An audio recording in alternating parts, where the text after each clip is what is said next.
मोदी सरकार के 7 साल पूरे होने पर जेपी नड्डा इस वक्त प्रेस कॉन्फ्रेंस कर रहे हैं। सीधा सुन लेते हैं क्या कुछ बता रहे हैं। वैक्सीन बनानी है, वो पहले 4 कंपनियां बना रही थी, अब 9 कंपनियों को इजाजत दी गई है। इसलिए यह भी ब्लैक फंगस की भी वैक्सीन की कमी को दूरी करने के लिए भारत सरकार कृत संकल्प है। इसको हमको ध्यान में रखना चाहिए। कल ही प्रधानमंत्री जी ने कोविड अफेक्टेड चिल्ड्रन के लिए स्कीम बनाई, जिसमें 18 वर्ष के होने पर उनको मासिक भत्ता लगाया जाएगा। 23 वर्ष होने पर पीएम केयर फंड से 10 लाख रुपए की व्यवस्था की जाएगी। मुफ्त शिक्षा, उच्च शिक्षा और आसान ऋण देने की व्यवस्था की जाएगी और 5 लाख तक का मुफ्त स्वास्थ्य बीमा आयुष्मान भारत के तहत उनको दिया जाएगा। ये आदरणीय प्रधानमंत्री जी ने उन बच्चों के लिए किया है जो कोविड संक्रमण में, जिन्होंने अपने माँ बाप को खो दिया, जिनकी जीवन लीला समाप्त हो गई, उनको देखभाल करने के लिए यह व्यवस्था की गई है। मित्रों, सेवा ही संगठन के भाग 2 में लगभग हमने 1951 ब्लड डोनेशन कैंप्स लगाए हैं। उसी तरीके से लगभग 4000 हम हेल्पलाइन सेंटर्स चला रहे हैं। उसी तरीके से मास्क का वितरण हुआ है, 57 लगभग 1 करोड़ मास्क का डिस्ट्रीब्यूशन हुआ है। फूड पैकेट 29 लाख बांटे गए हैं। राशन किट 17 लाख बांटे गए हैं। और इसमें दिल्ली भी पीछे नहीं रहा है। मैं दिल्ली को बधाई देना चाहता हूं कि उन्होंने सेवा ही संगठन में बढ़ चढ़ करके हिस्सा लिया है। इसके लिए आप भी बधाई के पात्र हैं।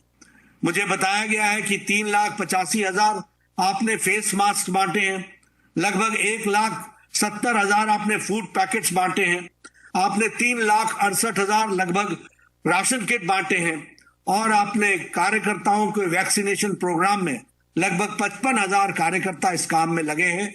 इसके लिए आप सबको बहुत बहुत साधुवाद और बधाई। मैं यहां पर जहां शाहदरा की यूनिट को बधाई देना चाहता हूं, हमारे हर्ष जी और रामकिशोर जी और गौतम गंभीर जी, सब लोगों ने मिलकर के पूर्वी दिल्ली में भी बहुत अच्छा काम किया है और गौतम गंभीर ने व्यक्तिगत रूप में भी और सब लोगों के साथ मिलकर के भी इस काम को आगे बढ़ाने में अपना योगदान किया है। उसके लिए मैं उनको भी बधाई देता हूं, साधुवाद देता हूं। मित्रों, एक बात मैं आपसे यहां एक बात निवेदन करना चाहता हूं। राजनीति में और राजनीति के माध्यम से लोगों की सेवा करने में मुझे लंबा समय मिला है। मित्रों, कुछ लोग साधक होते हैं और कुछ लोग बाधक होते हैं। साधक का काम होता है साधना करना, और हमें मालूम है कि बाधा पहुंचाने वाले लोग हमेशा मिलेंगे। हमें कभी भी अपने रास्ते से डिगना नहीं है। कुछ लोग हमारे ऊपर हर एक तरीके का आरोप प्रत्यारोप लगाते रहेंगे। दिल्ली भी इससे ग्रसित है। मैं किसी का नाम लेकर के आज के दिन जब आप इतने अच्छे कार्य में लगे हैं, मैं टिप्पणी नहीं करना चाहूंगा, लेकिन ये वो लोग हैं जो कभी वैक्सीन पर भारत का मोराल, दिल्ली वालों का मोराल तोड़ते थे। ये वो लोग हैं जिन्होंने कभी मोहल्ला क्लिनिक के नाम पर बड़ी बड़ी बातें कही थी। ये वो लोग हैं जिन्होंने एडमिनिस्ट्रेशन के बारे में बड़ी बड़ी बातें कही थी।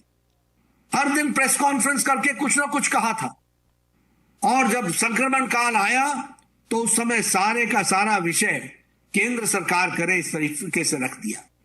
इनकी कोशिश रहती है कि जनता को गुमराह किया जाए, जनता को बरगलाया जाए, जनता को रास्ते से भटकाया जाए। लेकिन भारतीय जनता पार्टी का कार्यकर्ता बहुत ही मैच्योर कार्यकर्ता है, संवेदनशील कार्यकर्ता है, संवेदनाओं के साथ काम करता है और अपने जान को जोखिम में लगा करके काम करता है। यह है भारतीय जनता पार्टी का कार्यकर्ता।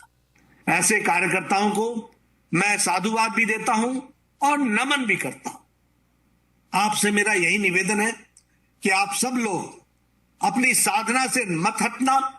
हम सब लोग मिलकर के साधना में लगेंगे। आपको जानकर के खुशी होगी और आश्चर्य भी होगा कि अकेला भारत देश है जहां सरकार के साथ साथ समाज ने इस संक्रमण से लड़ाई लड़ी है।